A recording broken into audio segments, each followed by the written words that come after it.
coincide with the bridge loans a lot, because a lot of people will get into borrowing. They're gonna wanna buy it, they're gonna rehab it, they're gonna refi it, usually cash out at that point to get some other value add, and they're gonna rent it, and then they're gonna repeat. This gives you the best of both worlds. You use the bridge loan to do the rehab. I mean, 90% of your cost being covered is kinda nice. You're gonna refi, pay that loan off, and then get set up in your 30-year for your renter, okay? Short term is classified as anything less than 12 months. So Airbnb is the obvious one that we think about when we think about short term. But then there's also midterm, which is what I have in Texas actually. And that's when you get into like 3-month minimums, you know, we're looking at like traveling nurses, that kind of stuff.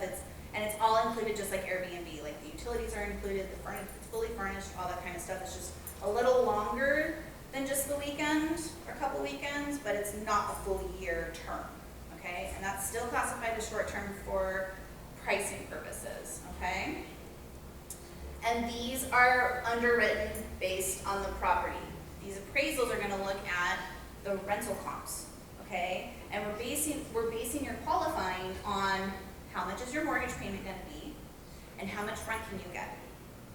And what does that look like? We're one of the few lenders who actually has a sub 1%, which is a break-even point, DSCR. A lot of lenders don't have that. Why would anybody buy a house if you're gonna lose money on the rent? Well, we all know appreciation happens and whatnot, so as long as it's not too crashed out, you're still pretty good on these. But yeah, people are trying to at least break even on the mortgage payment or make a couple $100, a few $100 in profit.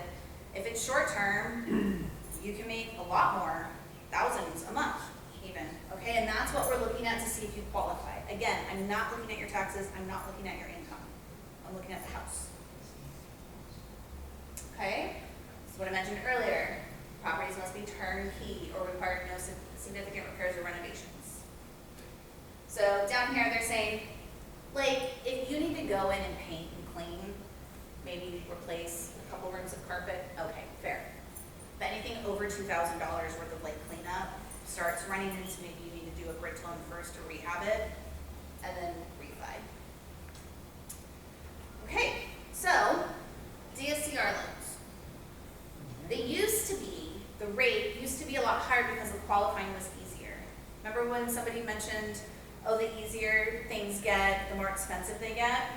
Well, I'm pricing in high 6s right now, and we go up to 10 units. So what's the average primary resident rate right now? 6?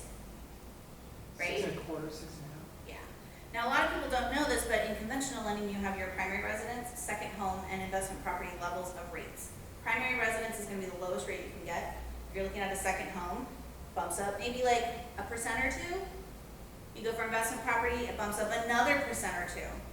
So by the time you're comparing a primary to an investment, you could be looking at a 3 to 4% spread just based on what type of property it is. Obviously the government wants to make the primary residence the most easiest one for you to get, and investment properties are just fluff and extra, and good for you if you can have one, right? But there's more cost to that. So the fact that I'm pricing out high 6s, low 7s, it's kind of great. I love it. Again, they make my job easier. All right, riches and niches. So here's the big advantages, the different types of rentals that we can do. We also go up to 10 units and we'll look at mixed use. Okay, so say you find those cute like little storefronts with the two units on top, we'll totally look at that. That doesn't have to fall primarily commercial, which I don't do. I can still pull residential. And we'll go up to 10. So a lot of people are using DSCR especially for multi-unit. They find a cute quad, they find a cute triplex or something like that. Those are like the things that they really want to be looking into because you're getting the most max on your rental income for those. And here's our breakdown for Burring. It's a 2-loan process, but that's basically what it is. Has anybody heard of it? Burring? Mm-hmm. I make the joke, it's a pretty great thing to do. And then here's our program details for Easy Rent, if you had any questions about those. The rates change. The reason it says call for rates, whereas on the bridge loan I can tell you it's like 8.9 to 11.9. they're just different types of structures. These are market reliant rates. So like I gotta plug your FICO in, I gotta do a little bit more on the actual, there's like 8 qualifiers that I gotta look at before I can like know your rate, but I can plug it in and get you guys a quote the same day. So DSCR, any questions on DSCR? Cool. I literally talk a million miles a minute right now. I hope that your guys' brains aren't like buzzing. No questions? How many states do you land in? All of them, or? Almost all of them. So DSCR is in every state except the Dakotas, the North and South Dakota. I don't know why no one likes them. Very hard to find a lender in North and South Dakota. I don't know what they did. And then people. bridge, huh? There's no people there. There's no people. And then the bridge loan is everywhere except the Dakotas. New York, because that's a crazy state to London. And I think it's like Minnesota, something like that. But wherever, oh, Louisiana. We're not Louisiana for DSCR, for bridge. But again, DSCR is. So just think nationwide, we're pretty much everywhere. Yeah. Cool? So are we looking at 10% down or 15, 20% down? So my averages right now are 10 to 15% down. Okay. I'm doing a lot of 90%, even on first timers, Oh, which wow. I know, if you guys aren't used to these loans, it's like 10% down on a first timer with no experience is Wow. insane. I know. Like I'm very lucky to work for this company. When I turn out a term sheet, I'm moving forward with the deal. Like I don't have a lot of competition. So stand up here pretty cozy. I'm like, you like it? Go ahead and shop around. You won't find anything better.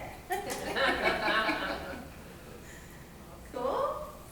I'm right out here, guys. So if any questions pop up in between, just let me know. But again, like I said, the best thing about things like this, these, day getting drowned in all this information is good because I'm just one lending source.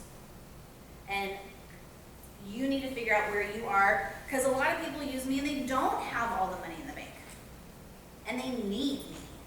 A lot of people use me because they do have all the money in the bank and they just want to leave it there.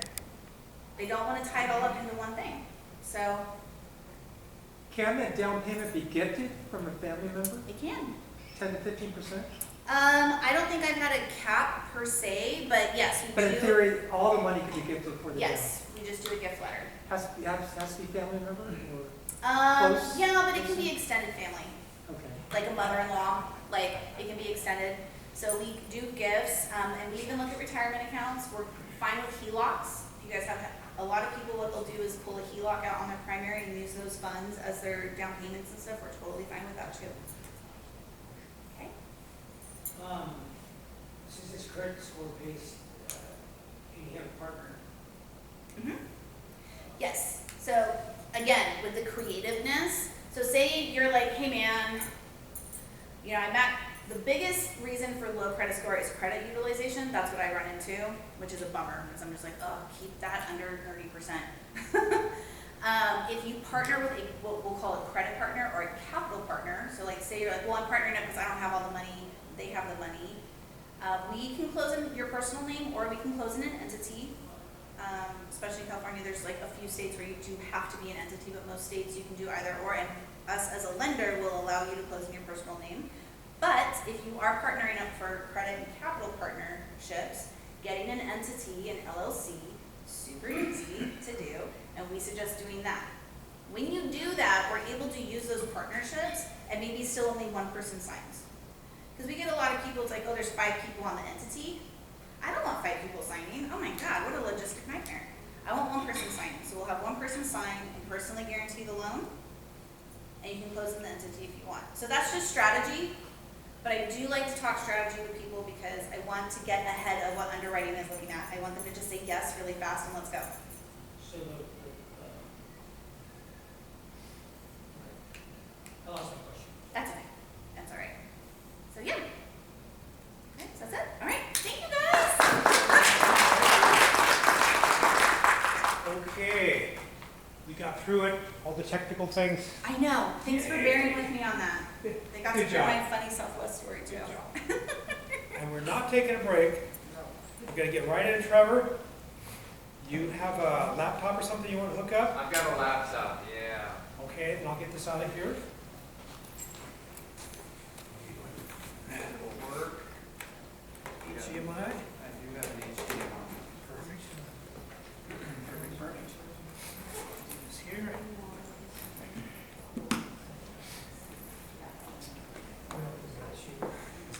This one here. Yep, and I'll plug this over here.